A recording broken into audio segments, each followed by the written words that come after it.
Septième section. Accumulation du capital. Introduction.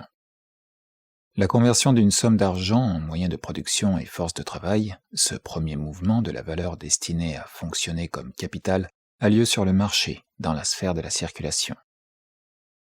Le procès de production, la deuxième phase du mouvement, prend fin dès que les moyens de production sont transformés en marchandises, dont la valeur excède celle de leurs éléments constitutifs ou renferme une plus-value en sus du capital avancé. Les marchandises doivent alors être jetées dans la sphère de la circulation. Il faut les vendre, réaliser leur valeur en argent, puis transformer de nouveau cet argent en capital, et ainsi de suite.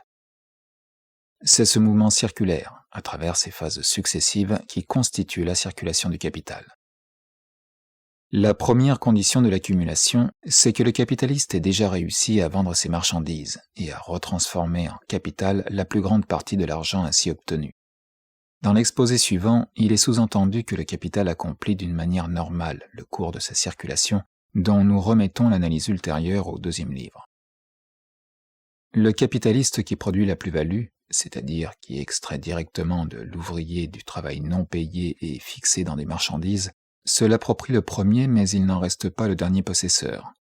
Il doit au contraire la partager en sous-ordre avec d'autres capitalistes, qui accomplissent d'autres fonctions dans l'ensemble de la production sociale, avec le propriétaire foncier, etc.